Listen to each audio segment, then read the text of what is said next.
Global পয়েন্টের পক্ষ থেকে আপনাদের সবাইকে স্বাগত জানাচ্ছি আজকের প্রতিবেদনে। ইরান ও যুক্তরাষ্ট্রকে ঘিরে সাম্প্রতিক আন্তর্জাতিক আলোচনায় আবারও উঠে এসেছে সামরিক ঘাঁটি ও মিসাইল সক্ষমতার প্রসঙ্গ।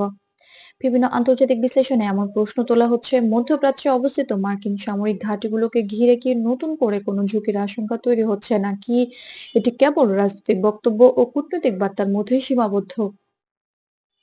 আপনারা হয়তো লক্ষ্য করছেন, সাবেক মার্কিন প্রেসিডেন্ট ডোনাল্ড ট্রাম্প ইরান প্রসঙ্গে একাধিকবার কঠোর ভাষায় মন্তব্য করেছেন। তবে কখন, কোথায়, কিভাবে কোনো সামরিক পদক্ষেপ নেওয়া হতে পারে, এ বিষয়ে এখন পর্যন্ত কোনো নির্দিষ্ট ও যাচাইকৃত তথ্য সামনে আসেনি।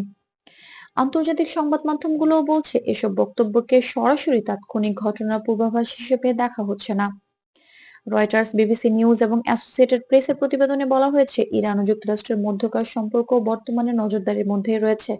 তবে ভ্যালিড কোনো সূত্রই নিশ্চিত করেনি যে ইরান সরাসরি কোনো মার্কিন সামরিক ঘাঁটিকে লক্ষ্য করে নির্দিষ্ট পদক্ষেপ নেওয়ার সিদ্ধান্ত নিয়েছে। বরং বিষয়টি এখনো কূটনৈতিক ও রাজনৈতিক পর্যায়ের আলোচনার মধ্যেই সীমাবদ্ধ। এদিকে রাশিয়ার মিসাইল সক্ষমতা নিয়েও আন্তর্জাতিক অঙ্গনে আলোচনা চলছে।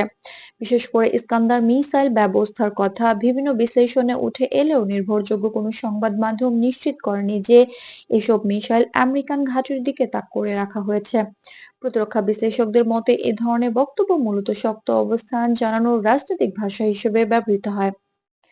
ইরান যুক্তরাষ্ট্র পরিস্থিতির সঙ্গে রাশিয়ার নাম যুক্ত হওয়ায় অনেকেই বিষয়টিকে আরো বড় পরিসরে দেখছেন।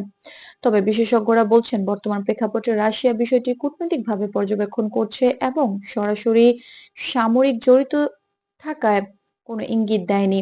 আন্তর্জাতিক নিরাপত্তা বিশ্লেষণগুলোতেও তাৎক্ষণিক বড় পরিবর্তনের পূর্বাভাস নেই। 2024 এবং 2025 সালের মধ্যবর্তী সময়ে মধ্যপ্রাচ্যের ভূরাজনৈতিক বাস্তবতা বৈশ্বিক রাজনীতিতে গুরুত্বপূর্ণ ভূমিকা রাখছে। এই সময়ে দেওয়া প্রতিটি বক্তব্য ও সিদ্ধান্ত আন্তর্জাতিকভাবে নিশ্চিত করা হচ্ছে, তবে যাচাইকৃত তথ্য অনুযায়ী এখন পর্যন্ত পরিস্থিতি আলোচনার ও পর্যবেক্ষণের পর্যায়ে রয়েছে। বিশ্লেষকদের মতে মিসাইল, সামরিক ঘাঁটি কিংবা কড়া বক্তব্য এসব বিষয় একসঙ্গে আলোচনা এলেও বাস্তবে এগুলোর অনেকটাই মনস্তাত্ত্বিক চাপ ও কূটনৈতিক বার্তার অংশ। সরাসরি কোনো বড় ঘটনার দিকে পরিস্থিতি যাচ্ছে এমন সিদ্ধান্তে পৌঁছানোর মতো তথ্য এখনো পাওয়া যায়নি। সব মিলিয়ে বলা যায়, ইরান, যুক্তরাষ্ট্র এবং রাশিয়াকে ঘিরে চলমান এই আলোচনা মূলত রাজনৈতিক বক্তব্য, প্রতিরক্ষা সক্ষমতার বিশ্লেষণ এবং আন্তর্জাতিক প্রতিক্রিয়ার মধ্যেই সীমাবদ্ধ। বাস্তব পরিস্থিতি এখনো নিয়ন্ত্রণের মধ্যে রয়েছে এবং কূটনৈতিক যোগাযোগই প্রধান ভূমিকা পালন করছে।